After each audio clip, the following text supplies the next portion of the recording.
Right. Honestly, like that's where like I personally draw the line is like I will help you until it affects me in a negative way. Mm-hmm. Right? Because if I can't help myself, there's no way I help you. Boils down to just be a nice person. Yeah. Like, Yeah. maybe don't overexert yourself in helping others. One action. Hey guys, welcome back to Keeping It 99 here with another episode. Here with the special guest. Turner MacInnis. Sorry for the self-introduction. That's my bad. Yeah, it's all good though. It's all good. Yeah, so we got special new mics, if you can't tell. Mm-hmm. And yeah, so we'll just get started right into it. So Turner, today's topic is about good deeds. So I'm just gonna ask you a simple question, like, what would you constitute as like a good deed? I mean, it's hard to do. It's hard to like define it in one way, I guess. You could do a lot of things that would constitute as a good deed, right? Giving someone something physical, but also not physical, like advice, is, I would say, a good deed. You know, doing someone a favor would be the most simple way to put it, right? Yeah, I mean, I agree 100%. I think a good deed is just something that you do for someone. Yeah, for someone. But I would also like to, make a distinction that a good deed also has to happen like outside of your comfort zone. I would agree with that, but it doesn't necessarily have to, Okay. I guess if you're pushing yourself to help someone that you don't, and you're doing something that you don't normally do, then yeah, I guess it would qualify as like an extra good deed because you're doing something that you maybe don't normally like, I guess. I mean, do you think like some good deeds have more value than others? I would say yes, based on the benefit received from, the other person, yes. But that doesn't mean that some good deeds aren't good, you know what I'm saying? Yeah, I get what you're saying. So it's like, so it's benefit based, so it's not based on like the input, but it's more based on like the output. Is that what you're trying to say? I would say yes. Yeah, I think I'd agree with that. I think that, right, if you, help a rich person with money, you're not really like helping someone. Yeah, what matters more? Like if you help someone who's really in need, or you help someone that like, doesn't need it as much, Yeah. Sorry, it's probably like a bad way to put it. Yeah, it was a pretty bad example, by the way. Yeah, it's fine. No, but I agree. I think good deeds I think it's actually very complex. It's not as simple as we put it out to be. Yeah, and that's what I said earlier. It's hard to define it in one way. I mean, I think it's like, you got to think about it from like a motive standpoint. Like, sure, it's based on the output, but I think like, if your motive isn't really to help someone, like, does it really count? Does it still count as a good deed? I don't know. I mean, to provide like a good example, even relating to like most high schoolers, like if you join honor societies at school, a lot of the people in there are gaining their service hours for the purpose of meeting the requirement to stay in. And I'm not going to act like I've never done that before. Like I tutored kids last week for an hour because I have to get 4 hours of tutoring for math honor society. Yeah. I'm not tutoring them. I'm tutoring them to help them out, but I'm also tutoring to make sure I meet the requirements. Like, because I got to stay in the organization too. Yeah. So I think that's where kind of, the line changes. I think it's good to incentivize good deeds because it puts you into a habit of doing them. Mm-hmm. But once the habit is developed, like incentivizing them is I think it's kind of like incorrect almost. Yeah, and it can take away from the personal motivation if you provide some kind of reward or like external, like yeah. And we've actually been learning about this in psychology. Yeah, our last unit was on, or a chapter was on motivation. Yeah, right. And there are these two factors that can motivate someone to perform a certain behavior, and they're extrinsic and intrinsic. They're pretty self-explanatory, but extrinsic can be defined as something, someone performs a certain behavior to avoid a punishment or to gain a certain reward, right? Mm-hmm. And then intrinsic, it's a personal motive. Like you do something for the sake of doing it because you enjoy it. And to provide an example, intrinsic would be like, oh, I take AP Psych because I'm interested in the class and the material. And then extrinsic, an example would be like for my GPA. Yeah. You take it for the full quality point, and you hear that it's an easier AP. Yeah. Which, no doubt, both are true. But which factor motivates you the most? Yeah. So. Well, I think intrinsic motivation is more powerful, and I also think it's harder to achieve. Like external things are, I think, not as potent, but they're so easy to like pick at. And I think every single decision we make is a mix between internal and external factors. So you can't be like, I rely 100% on internal or external motivation, because it doesn't make sense. Yeah, and going back to what you were saying about how if you motivated someone extrinsically, it kind of takes away from you doing the task. There's a theory called the over-justification theory, which is, initially someone may start out as doing a behavior based off of intrinsic motivation, but if you over-justify that behavior with extrinsic rewards and extrinsic factors, they start to lose their intrinsic, So, and they start to perform the behavior less and less.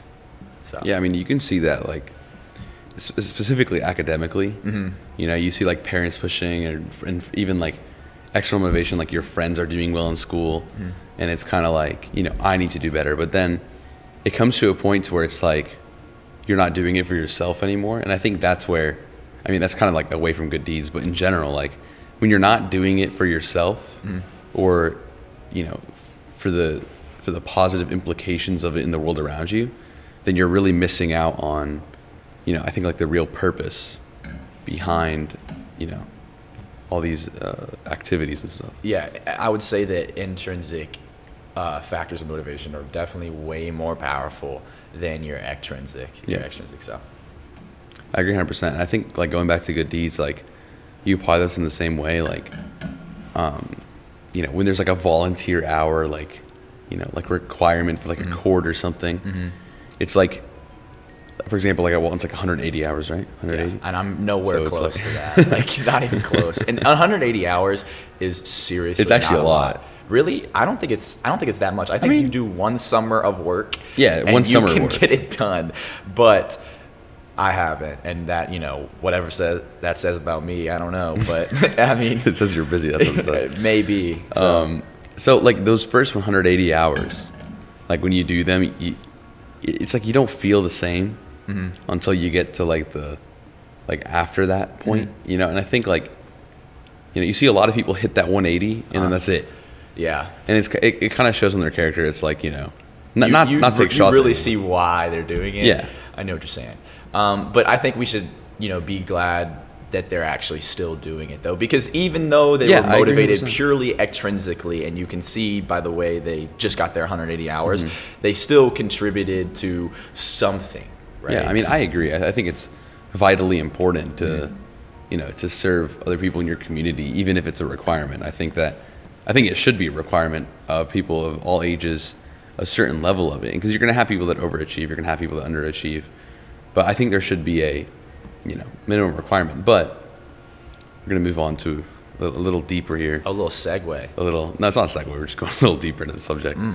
There are some careers that are very good deed driven, if you will. Sure. For example, like doctors. Traditionally, yes, doctors.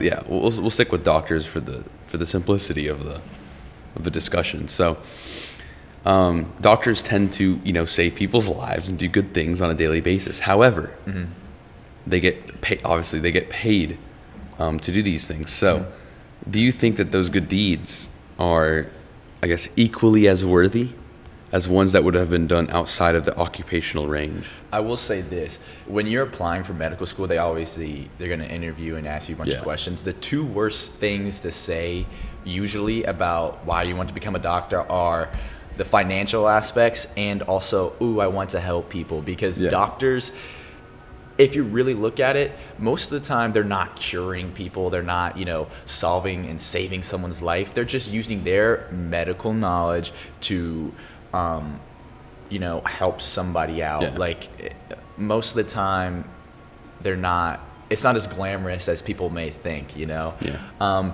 So most doctors, I would say, are doctors because they were really interested in the knowledge, and they think that applying the science in a way that does help others, but applying it in a way to like the human anatomy or biological sense is very interesting, you know?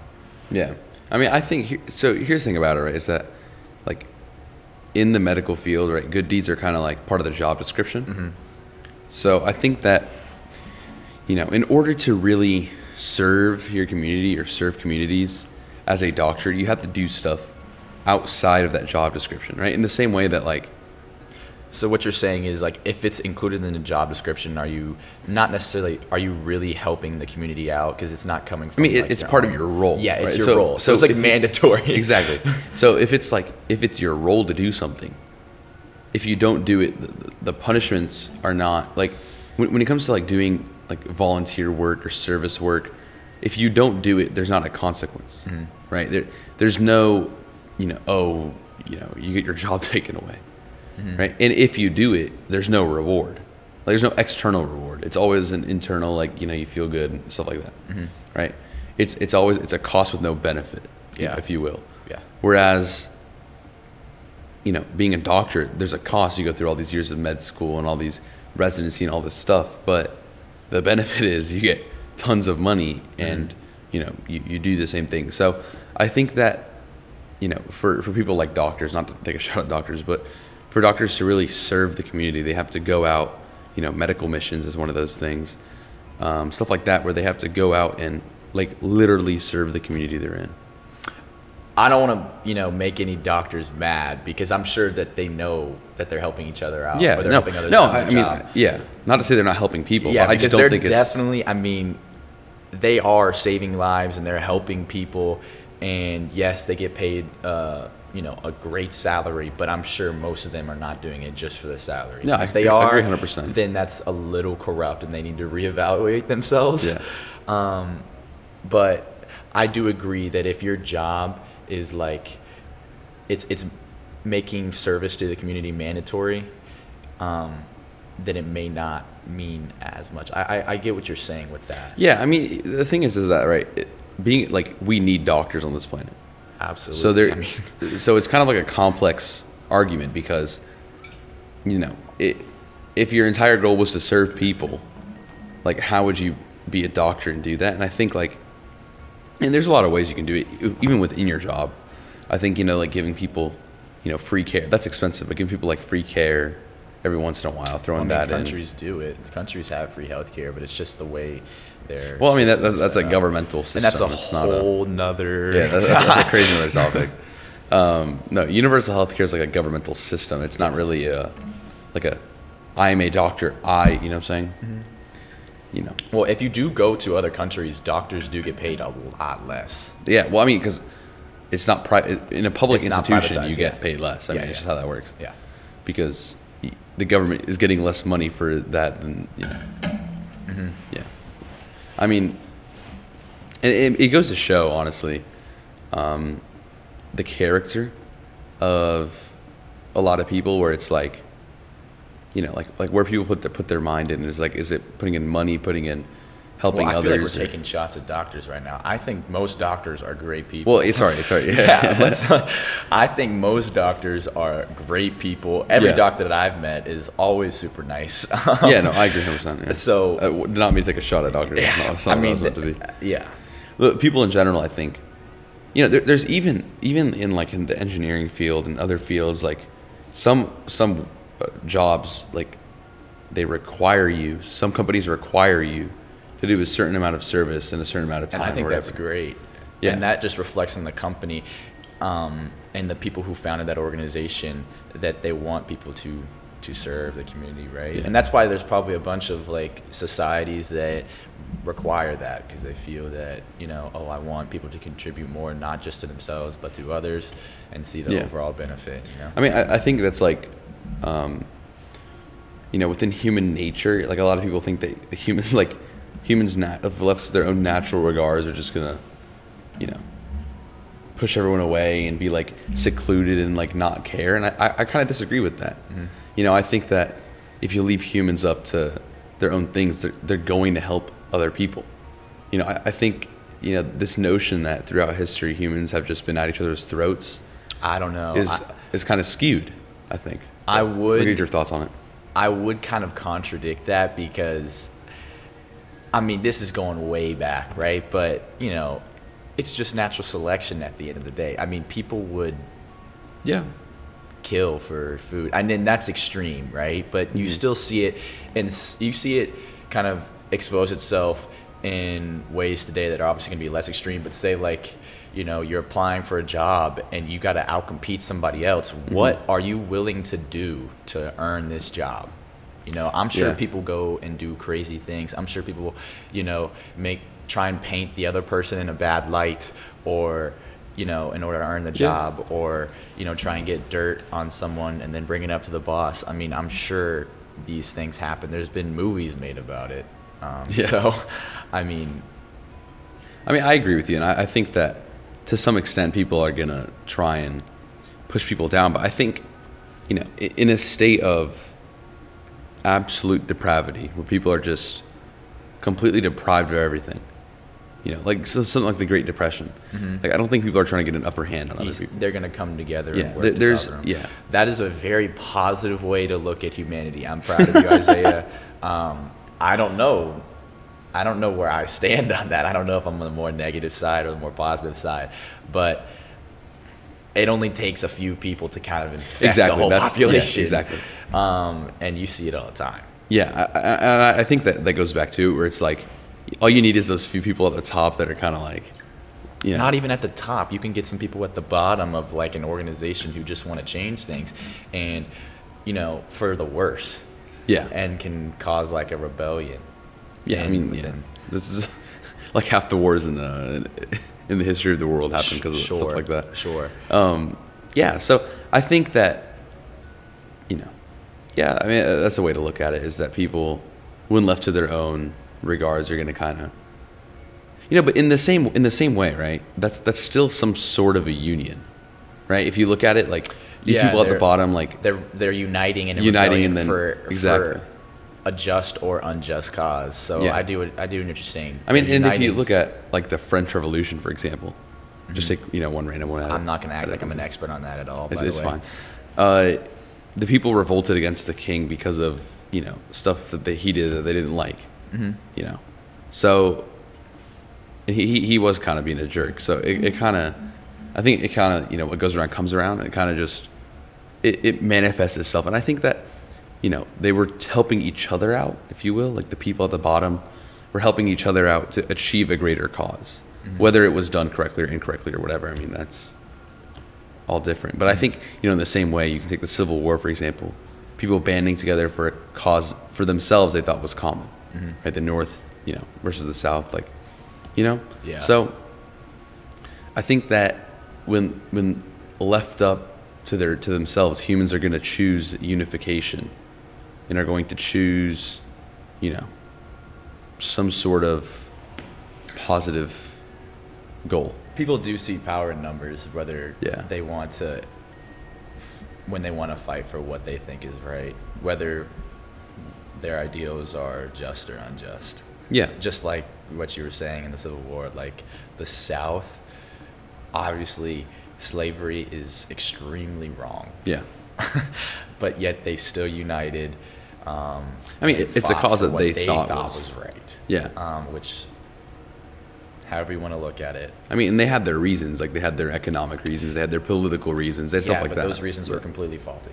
Like, Yeah, no, I'm not. Yeah, I'm not. you understand the logic behind it, but slavery is just completely unacceptable. Agree 100%. And that was the root of their motivation, Yeah, I agree. of their economic reasons, of their social reasons, of their political reasons. Yeah. Like, come on.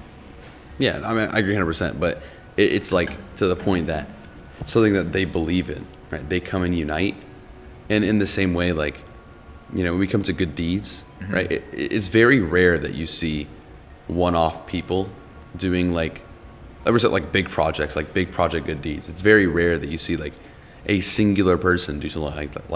Well, Because it's so hard. Power in numbers, resources come in numbers. Yeah. You need money to cause pretty much any change in this world at this point, any like major And I think change. I think it's a big misconception that people have that you don't need money to help people. You need resources, you need connections, you need money, you need power, but money brings power. Yeah, money brings power. Yeah. So you need leverage to cause change for, in anything really. Yeah, but it's a very modern view, if you will. Yeah. That money is kind of like something Sounds that awful. I was trying to keep it as politically neutral as possible. It's a very modern view that, money is something that's kind of like secondhand, right? Money isn't the most important thing in life, which, just to some, money is not, I believe that money is not the most important thing in life, but to kind of disregard its value and to disregard, the entire purpose of money, to be like, we don't need money, is kind of it's a very dumb proposition in my opinion. But, Yeah. I mean, whether you want change, whether you want a good life, whatever, you need money. Like, you need resources in order to, do anything on this planet. Yeah.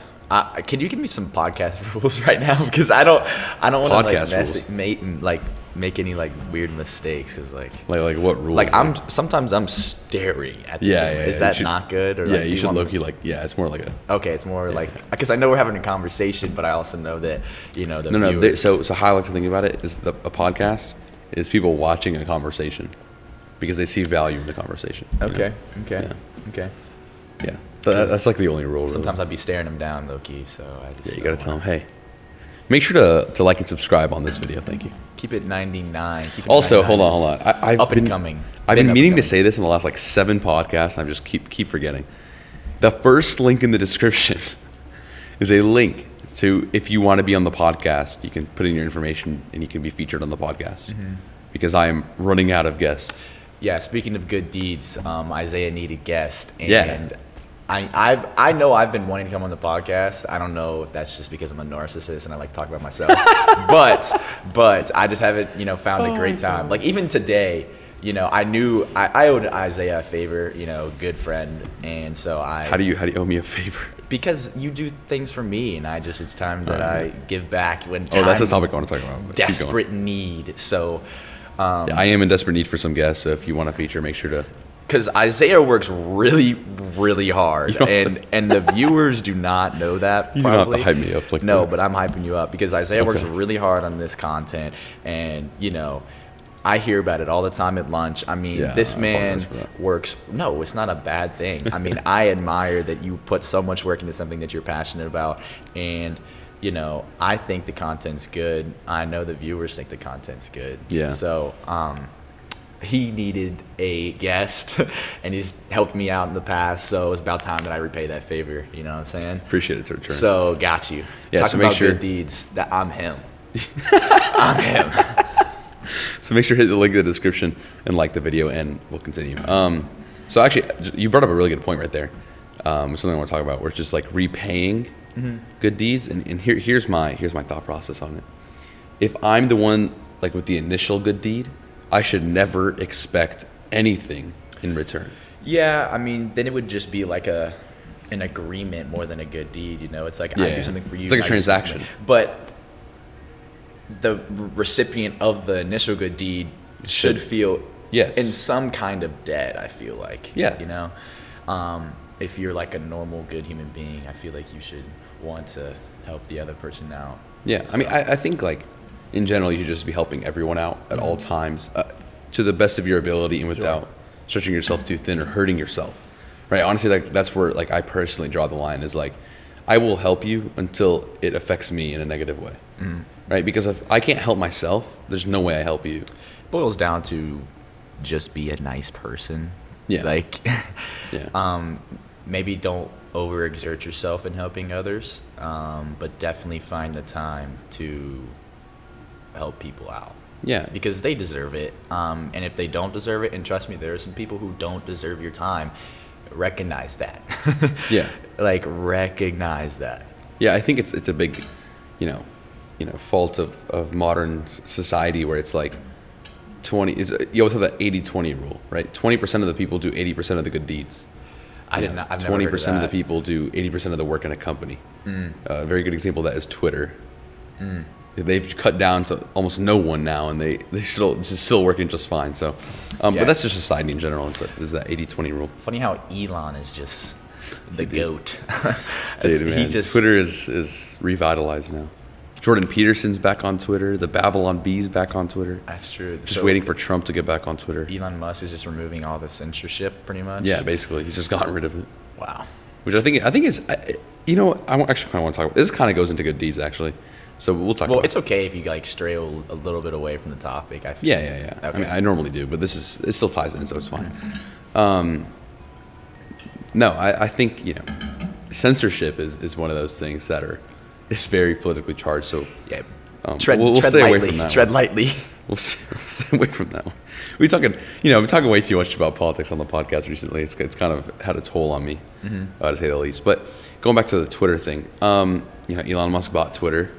I think it's by now it's been like a month or 3 weeks, something like that. I don't know when he officially acquired. Something like that. It's funny how you can say that one man acquired an entire $44 billion, by the way. I mean, holy. I mean, Tesla's stock is plummeting right now. Yeah, but that happens naturally. Yeah, happens. Yeah. I mean, no, but it's going down pretty fast. But anyway, so he bought Twitter, and honestly, I admire this dude's work ethic big time. I hope everyone does. He's got so much money, and you know what he's doing right now?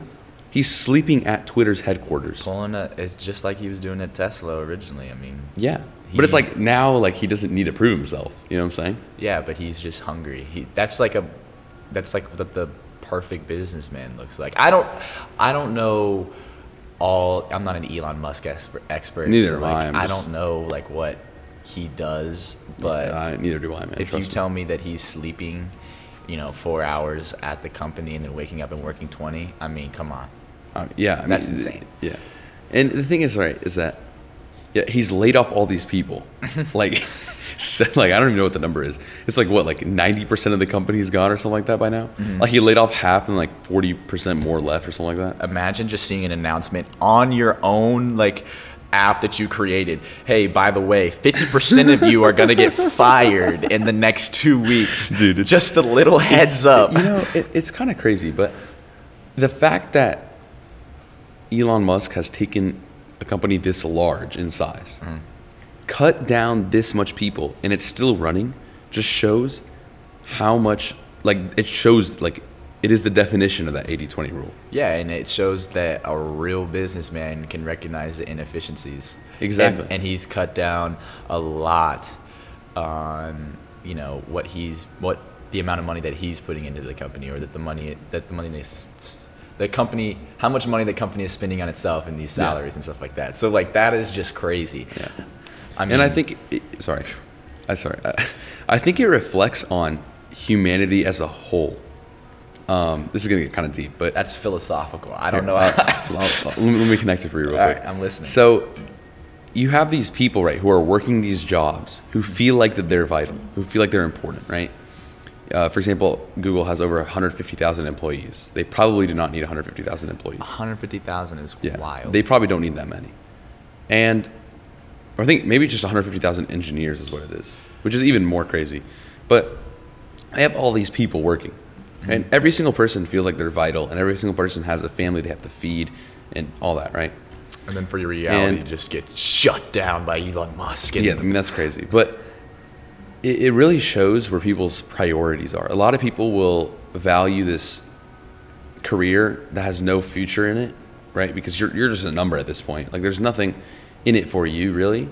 And a lot of people, a lot of men and women, will value these careers over family life, over social life, over spiritual life, and over all these things that I would argue are almost equally as important, or even more important than the 80,000 you make as at Google. As a engineer, one of 150,000 at Google, but the same could be said about Elon Musk, because he has 6 kids with 20 different women. Yeah. And he has 3 failed marriages. I don't know. He's got an airplane for a kid. You've seen that name. He's weird. I think he's just a weird guy. But he's sacrificing a lot of time that he could be allocating towards his family or, towards his spiritual. Yeah, but that goes back to the whole, like, humanity as a whole type of thing. Yeah. Whereas people spend so much time. It's not even just time. It's like the level of importance of these things.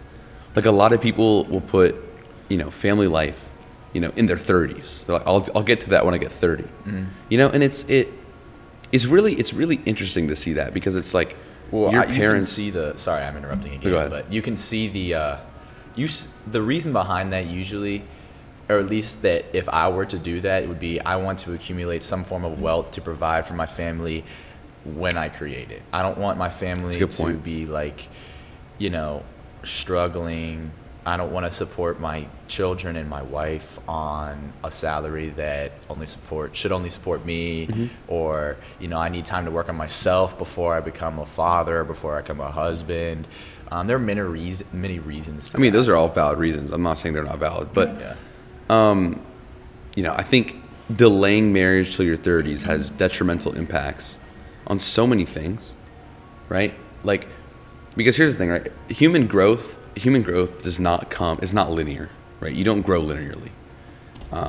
It's more of like you're growing like behind the scenes, if you will, and you hit a certain threshold and then you see that on the external. I would say human growth is pretty sporadic. There's some ups and downs. Yeah. I mean, it's great. You can never like guess when you'll be like the right age or, ready. Every single person is different. That's true. So I think, and I also think that there's a value in growing up with your spouse. I think there's a big value in that, and I think there's even a bigger value in growing up with your kids. Not like when you're 12, your kids are 12. You learn a lot from looking at other people. And what's crazy is, and I kind of mentioned this in the college essay that I wrote, is that it's kind of paradoxical in the way that the more time you spend around others, the more you learn about yourself. Exactly. Which is kind of weird. So it's this notion that I'm going to become myself before I get married and have kids, where it's like, well, you can get married, have kids, and learn to become yourself through that. Mm-hmm. Mm-hmm. And again, not, it's a free country, do what you want. But I think that, delaying all these things, I would consider vital to, to humans. Not obviously not, marriage is not for everyone, kids are not for everyone, but for the majority of people, those things are paths, if you will, that you should take. Yeah, that doesn't mean, have kids at 19 and figure out. Yeah, that's not what I said. I did not say that. Learn more about yourself. That's taking it to the extreme, right? But you definitely learn a lot about yourself. And it goes the same thing with good deeds. It's like a lot of people, I hear this all the time, where it's like, oh, I'm not ready to go on a mission. Oh, I don't have time to go help people. It's like, honestly, like, cut the crap. Like, if you want to help people, you will make time to help people. And that goes for anything in life. If you want to go to the gym, you'll make time to go to the gym. Mm-hmm. If you want to have a podcast, you'll make time to go to have a podcast. Mm-hmm. If you want to go to church, you'll make time to go to church. And it's like, people do stupid things for stupid things, right? Mm-hmm. They do, like, they'll party till 2 a.m. and then be like, oh man, why can't I wake up early? Yeah, and it's stuff like that. That's just when people need to get their priorities straight. Not that you can't party till 2 a.m. Yeah, you need to have your fun, but like, make sure that you don't have something to do at 6 in the morning. The next morning. I can't believe, by the way, it's 8 a.m. right now, and I'm awake enough to have a whole podcast. But, hey man, we're early risers around here. Yeah, early risers. 6:30 in the morning. God, you talking about wanting intrinsically motivated to do a good deed. 6:30 this morning. 6:30. That's like a school day. Dude, normally it takes me like 15 minutes to get out of bed. Today, the alarm rang. I got up like right away. I was like, yeah, I'm doing the podcast. Me too. There's like a cool down time where I gotta Oh, not a cool down time. It's like I wake up and then I gotta like slowly fall back to sleep, and then I realize I actually have to get myself together. Yeah. Normally for me, it's like, the alarm goes off at 8, and it's just like sitting there, and then I finally get up at like 8:30. 8:30. And then it's like sit on the toilet for like half an hour, and like take a shower for another like half an hour. All of a sudden it's like 9:30. And you're like, wow, I got to be at school at 10. Yeah, Great eat day. breakfast. No, I mean it's like 10:15. It's really nice, you know, going to school in your first period, you see Miss Miller's face. No name dropping, buddy. It's funny though. I hope Walden Listen, sees this. man. I love Miss Miller. You know, same. She's a great teacher. Here's the thing, man. It's so bad, like when you get to school and you're like just waking up, if you will, and everyone's already like awake, and it's like calculus. Like, come on, you man. really get slapped in the face with some integrals that we're doing right now. Well, with definition of an integral, arcs, man. With the derivative of arc sine on our recent quiz. That was an integral of arc sine. Yeah, integral of arc sine, but you know what I'm talking about. Man. No, it was what was the integral of arc sine? Yeah, what was the integral? Or no, like what integral of what equals arc sine? I didn't even notice that. Yeah, I didn't either. Amala had to show it to me, and I felt so embarrassed. Like, dude, because Brian mentioned it like after, and I looked at him and I was like, oh. Low key, why was the first page the hardest part? Really? I breezed through the first page. I breezed through the whole thing actually. Yeah, I mean, it's not like it took I finished the quiz like with plenty of time left, but the hardest part for me was definitely the first page. Like, I don't know. I think it's the issue with me not being fully awake is that the first page is always just like, yeah, sometimes like, you're not in the mood to do math, or like, yeah. you know, like when you start making stupid mistakes, you're like, why is my math brain not? Yeah, like, I mean, activated? I've been in a school slump recently. The school slump. The past 3 weeks. Normally, the school slump hits like first week of September, right? I'm surprised that I kept going until like mid-November before, you know. Sorry. You know, it really shows what a podcast can do for you. Yeah, I mean, this man is working. He's doing crazy things, and It's okay. You Isaiah can is stop the hyping most me up now. devoted person I've ever met to their religion. Okay, well, I'm not. Okay, he's met, so we'll use that as a keyword here. Met. Let's not. He is Coptic. How would you? What's the order of words? Coptic Christian? Orthodox. Coptic Orthodox. Yeah. And he makes it sound like it's pretty normal to be at church every day all summer. I mean, I'm telling you, it's pretty normal. It's not. It's not that. It's It's really funny because like half my listeners are Coptic Orthodox. Yeah, then they probably go to this church, gonna... and I admire y'all's devotion to your religion, because I can't say. Y'all's devotion to to not even just the religion, but just like to like anything, because a lot of people don't devote the amount of time that you guys put towards, you know, your faith to anything. Here's the thing. So here's the thing about the faith part, right? This is like so off topic. It's fine. Faith is such it's such an interesting thing, right? Because, you know, in our church, like when you're in the Coptic church, right, you seriously believe. Like, I don't even know how to explain. Like, you can't even put into words like the stuff, like the things that you feel during the services. Like, honestly, like during the services, like you are in heaven. Like, I can't even explain it. Like, I'm doing very injustice to it. Like, you really have to experience it as a person, and it's kind of like, it's one of those things you grow into, right? Like, if you didn't, for people who go to the Coptic church who are born in the Coptic, this is specifically about people. Sorry, this is specifically about people who were born in the Coptic church.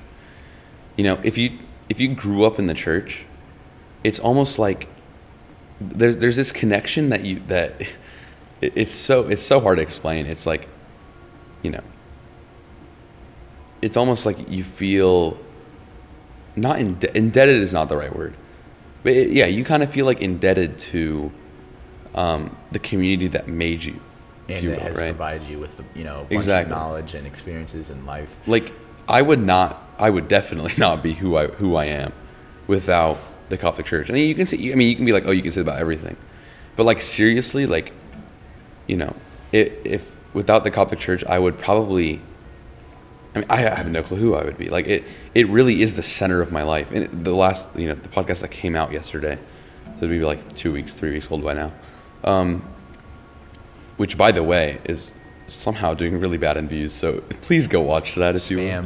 Please fan watch it. Send it to 30 everybody. views, and it's been like a whole day, which is interesting, I'd say the least. But it was about like making God the center of your life, and it really, it like, to try and explain first off how to make God the center of your life is beyond words. Like, it's so hard, but once you do it, like, seeing God in everything is such a relief. And, you know, it's something I said recently on the podcast which was like true freedom is like denying your momentary pleasures. That's what I said. And it's like True freedom is being able to delay instant gratification. Is that what you're saying? basically it's to deny yourself from doing things that are just good in the now and kind of focusing on like what's good in the future. And and honestly, like you can't explain it. Like you have to experience like true freedom in God.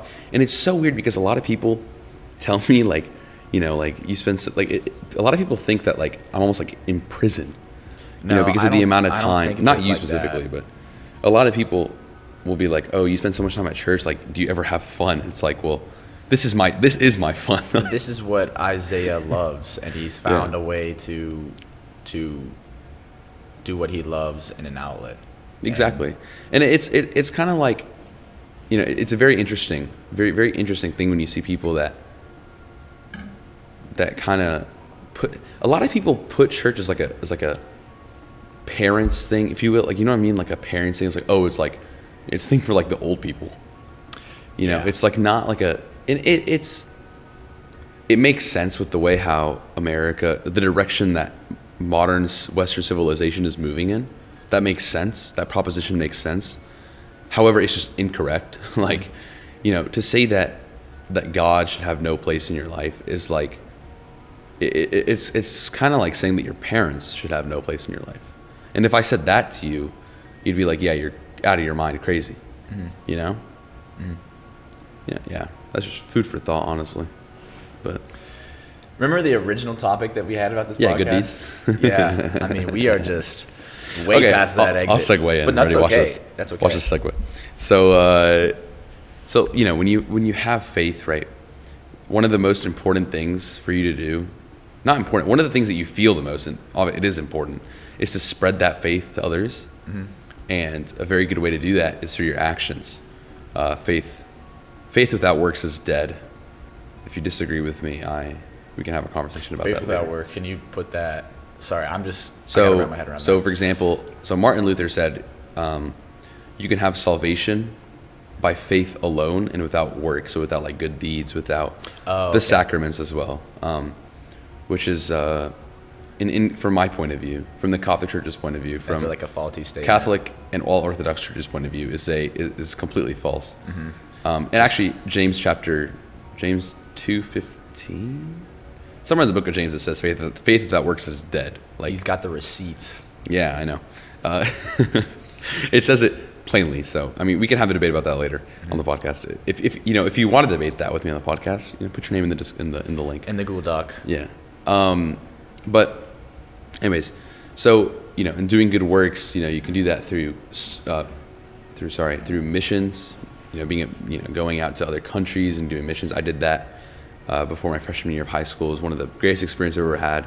If you feel like you should do it, honestly. Like, and that's awesome that you found a way to help others and also have a great experience that just comes. I'm telling you, like, when you go there, you think you're helping others, but you come back and you're like, man, I got help. That's what I'm saying. Being around others, you learn a lot about yourself. It's crazy. Yeah. I mean, specifically if you think about like missions in Africa, like those people there, they teach you so much. They teach you so much. Like, I don't know how to explain. And it sounds super cliche, you know. It sounds super cliche. But that doesn't mean it's not true. But exactly, it sounds super cliche, but I've never seen happier people in my life. I mean, these people have beyond, like, if you think of the word nothing, they have less than that. Negative. They have like, it's crazy, like what they don't have, and somehow they're happy. I don't get it. I don't get it. It's true joy, honestly, and that is the epitome of is the right word. Yeah, the epitome of putting faith, putting God at the center of your life. Because that's like one of the biggest things. Because that's all they have. Yeah. You know, and you not just, you know, in places like Zambia or like Zimbabwe, but even like in Egypt, even here in America, right? You see like the homeless people inside the street, like a good majority of them are Christian.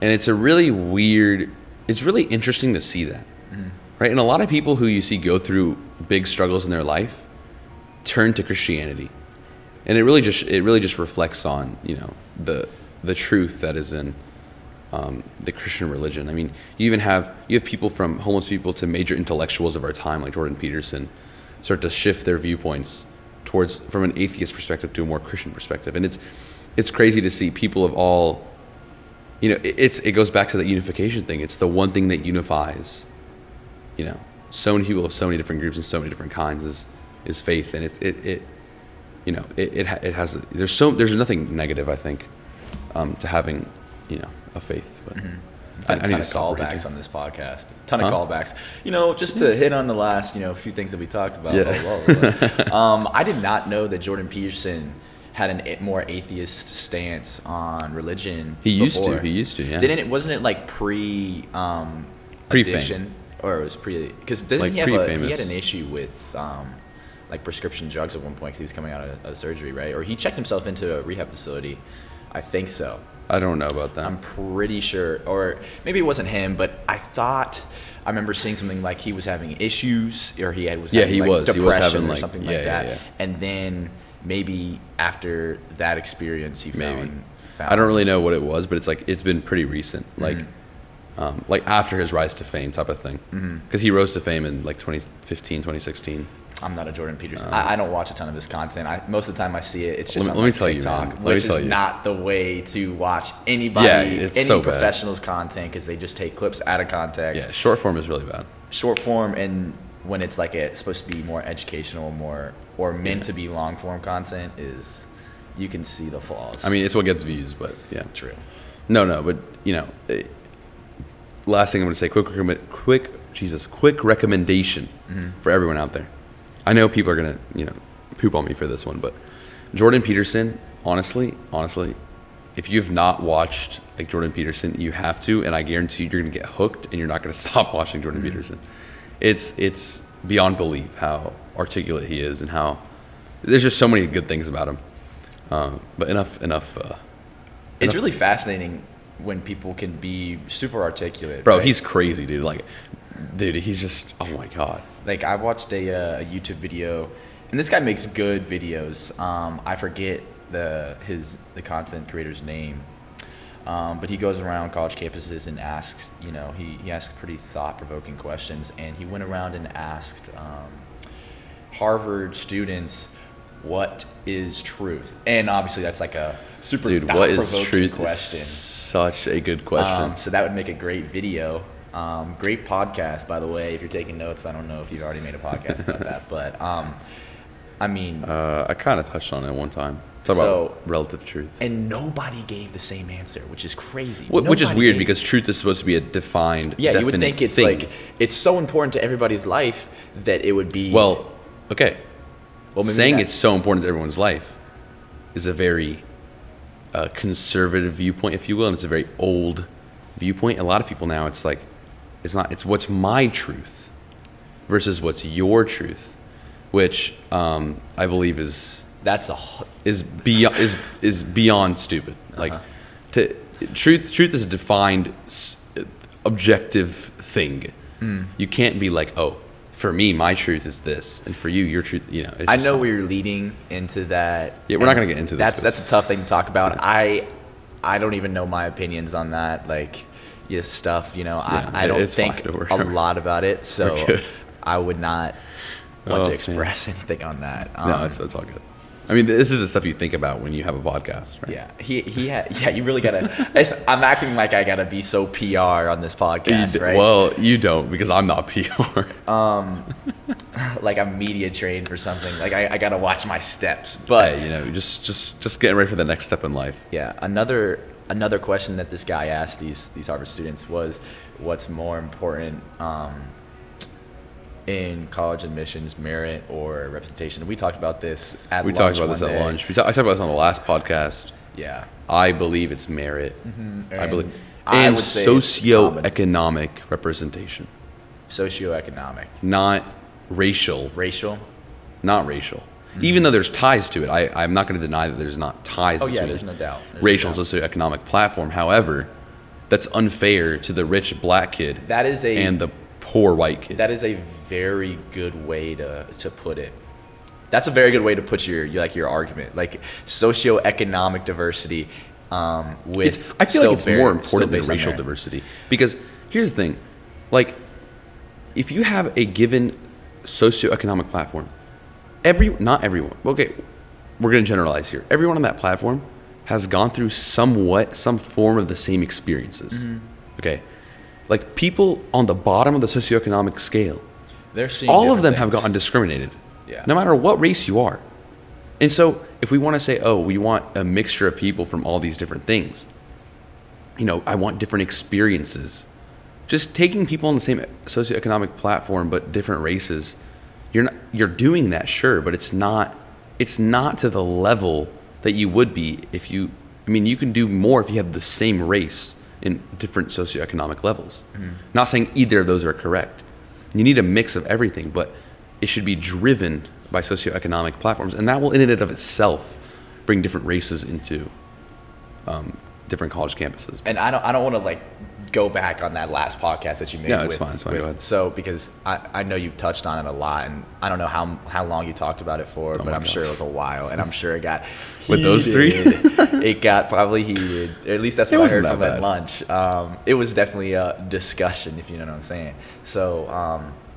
Yeah, but I get what you're saying about the people in socioeconomic in that different the socioeconomic classes. They definitely experience completely different things. Exactly. And I've been kind of fortunate to see that. I went to Wheeler, and there's no doubt that generally the people who go to Wheeler and those who go to Walton live in different socioeconomic classes. Yeah. You cannot deny that. I was in class with a kid who said that he was working since he was 12 years old doing construction. Completely illegal, super dangerous. But he said that his family was needing money and that his older brother works, and, they do that so they can live in this area and just go to Wheeler, to even do basic things that you and me probably do take for granted. Exactly, yeah. So there's no doubt that socioeconomic differences can bring in, it brings in different experiences by definition. It brings in different races by definition. This kid did happen to be African American. Yeah. So he was, if you can kind of clump the socioeconomic differences in with racial differences, that's just the way it is in the United States, and that sucks. Not saying it should be, yeah. Yeah, it should not be at all, right? But that just so happens to be the way that it is, and maybe we do need to extend opportunity out to those racial groups, but that's a whole nother topic. Yeah, and equality of opportunity is by definition a good deed. Yeah. And it's something that we should push for as a society. Yeah. But yeah, I had to write an essay for Auburn Honors College. Did you end up writing one? I cannot speak about my any college admissions because I'm announcing all that on the podcast. Okay, well, on a future can I talk episode. About mine? Yeah, you can talk about yours. Okay, because I don't know if you did write it or not, but one of the prompts for part one of the application was to choose from 4 items what resonates with you the most, 4 statements what resonates with you the most, and one of them was to evaluate the meaning in the difference and the diversity of the human experience and what Auburn Honors College brings to that. That's a loaded question. It is a loaded question, and I'm gonna be honest, I didn't know how to answer it. I really did not know how to answer it. I was so desperate. I was looking up stuff online, and it didn't even come off my dome. It didn't even come from the dome. It came from a little bit of YouTube. I watched a really good video that some high schooler made. It has 500 views, but I'd recommend watching it. And again, she would ask, how do you define the human experience? And everybody gave a different answer. Everyone was saying, it's the human experience is just the way we experience the same world. Everyone's going to see things differently. It may not be as different from someone in the same socioeconomic class, but you compare your experience to someone in a different social class or of a different race or of a different culture or ethnic background. Yeah, it's going to be different, and you're going to see topics and see problems in a different way. And then another person said, oh, the human experience can be defined as the interactions that you share with others, and that doesn't just mean the physical. He talked about the emotional and also the spiritual connection that you may share with somebody. And then what was another person? Another person said, like, humans as like a species evolving together, which is that's a deep one. That's a very interesting one. Take that how you want it.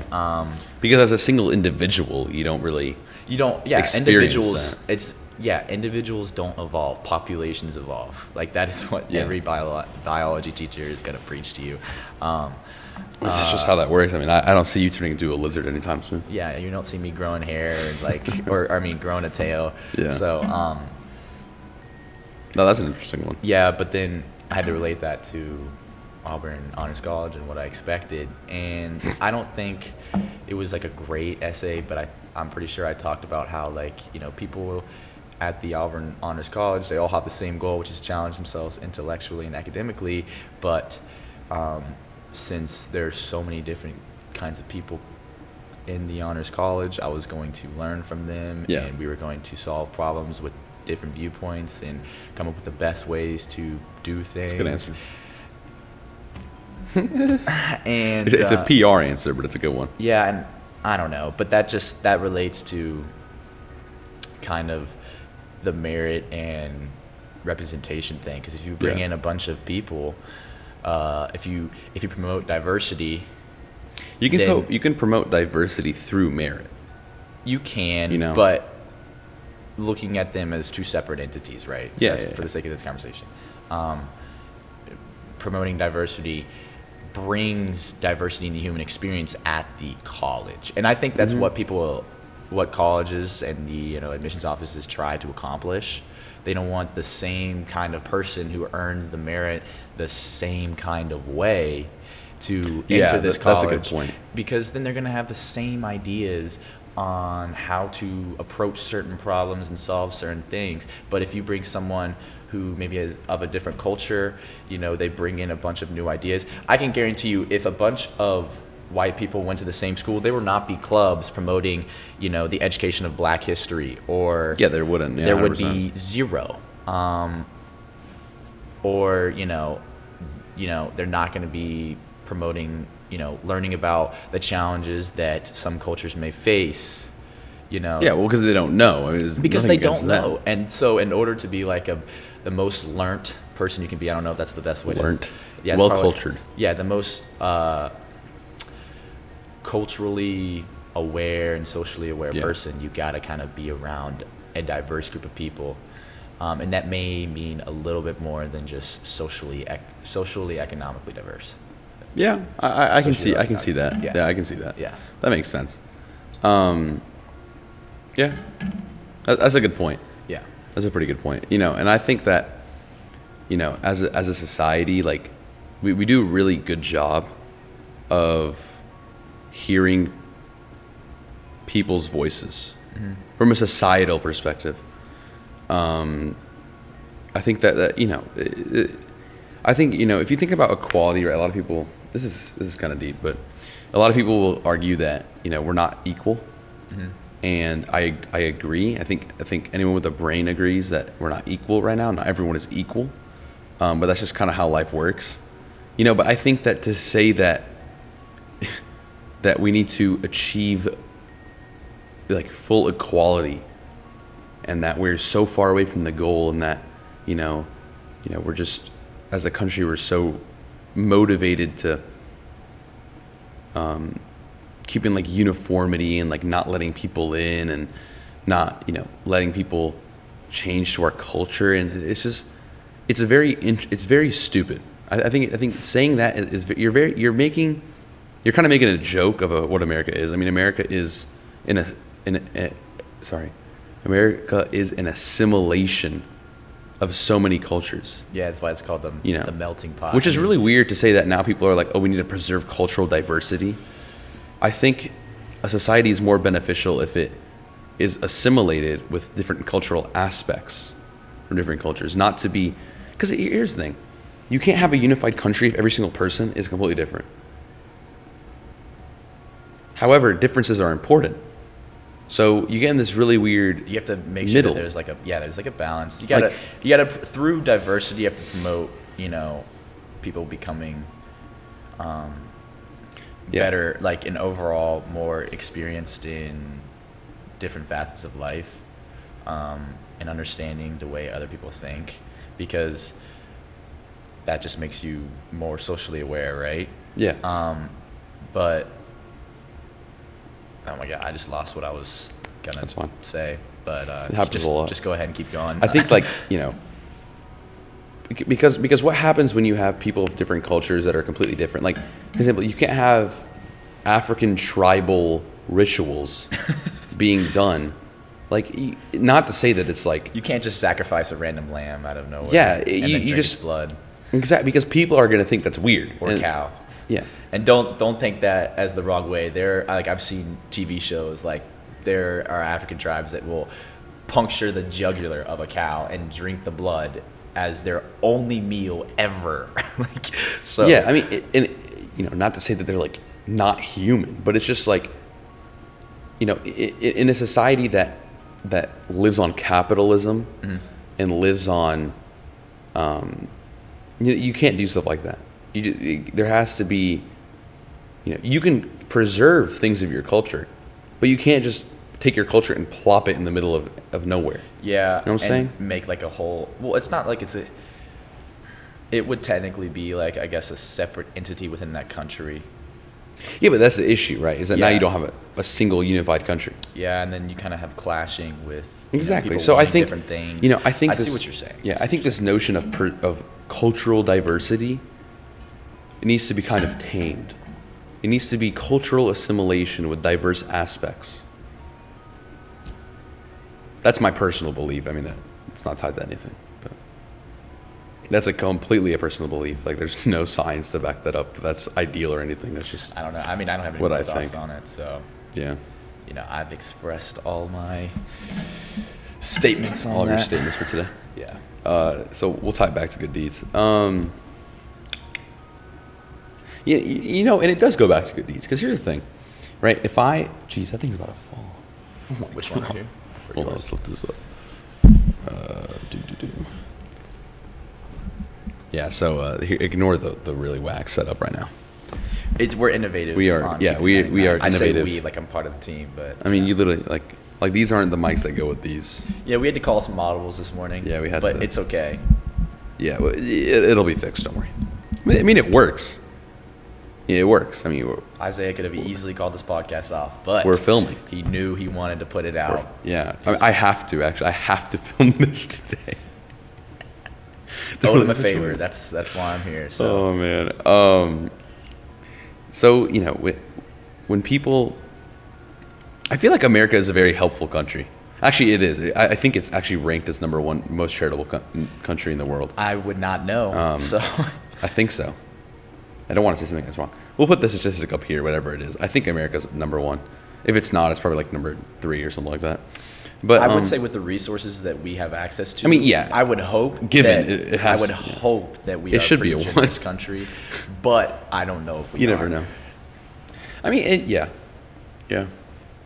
Just help people.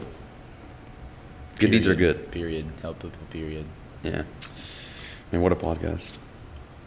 Yeah. You went everywhere with that one. We did, but we chose a pretty introspective. Is that the right word to say? I don't know. Is it interesting? We chose a pretty deep topic, right? I mean, that's the point on this podcast, right? Yeah. You Talk just about kinda- things you people don't wanna choose- talk you- about. You choose a deep So here's question. how I play my podcast. Okay, just we'll give the viewers some insight. So I choose the guest first. Always choose the guest first. And then you find more about the guest. Well, I mean, You'll so know far usually. I've already known the person, so I already know who they are. Well, you did do with that one, D1 football commit. And That's true, but I mean, I knew what he was. I knew he was a D1 football commit, so we're gonna talk about D1 football. Yeah. So I choose a person, then I look at the past 5 topics, and I look at the direction that the podcast is going in, and I look at a lot of different analytics and stuff, and view counts, and You see what's reach and poppin'. impressions, and I look at other YouTube videos, look at other podcasts, look at what people are posting about, and I choose a topic that fits in but sticks out. Fits in but sticks out. Okay, so like fits the algorithm, but is also different from everybody exactly. else. So topic that fits and sticks out. As I call it my starting topic. And I think of one question, and that's it. And then you just let the conversation go. I ask that one question. I keep the conversation reined in for about 20-ish minutes or 30-ish minutes, and then I just let it go, and wherever it goes, it goes. I would say you did that today. Like, I mean, that's what I do I try to do on every podcast. Being a podcast host, depending on the type of guest that you bring on, can actually be pretty difficult, I feel like. Because so here's the thing. It's not just you're always thinking. Yeah, you're always thinking because you have to control the conversation. Yeah, so you're always thinking in the conversation, which is kind of bad because it's hard to stay engaged when you're thinking about the future, past, and present. And then I think, in general, like it's kind of bad. I only think about the podcast in my life. Like, yeah, but if you enjoy doing it all the time, then it's not terrible. Well, you have to as a I'm going to use the cringe word, as a content creator. I said that multiple times in this podcast. You have to think about content all the time. Like, people don't understand that. Like, I didn't understand that. Like, when I was watching people like YouTubers and stuff, and I was like, oh, they're cap, and they just open their camera and just say whatever they want. They're talented like that. No, like you can't wing these. Like, you have to always think, always be thinking. Like, you're always thinking about like everything, especially because I control almost all parts of the production because I make almost it's a one-man show. It's not really. I have an editor. That's about it, though. But you still do a lot, so. Yeah, I mean, I still make most of the thumbnails. I still edit some of the videos. You got to give yourself credit. Yeah, I mean, yeah. You do a lot of work for this podcast, so. Yeah, I mean, I have to. You have to make it work. You work hard now, easy life later, type of thing. Yeah. When this thing's at 1 mil subs. When keeping it 99 is a multi-million-dollar media agency. There's only one way to do that, and it's Hello? Oh, that was my watch. Oh, okay. That's funny. When this is a $1 million media agency, you're gonna look back on these moments as the first viewers, the first supporters, and be like, man, this podcast has came somewhere. Has came from somewhere. Jeez, I can't speak English today. Man, I really messed up that whole message because I can't speak. Man, that's tough. What do you mean? Nothing. I just wrong grammar. Anyways, thank you guys for watching. Make sure to subscribe, like, comment, share. Turn on post notifications. Please comment. Please like. Honestly, just please like the video. It helps it out to like the video so much. Like, you don't understand. YouTube algorithm loves likes. I don't know why. It makes zero sense in my regards. But please like the video. If you want to be on it, first link in the description. Please fill that out if you want to be on it. And that'll be all. Thank you guys for watching. I said that already. Dang it. Thank you, Turner, for coming on the podcast. Absolutely, man. Really appreciate it. And that's all. Thank you.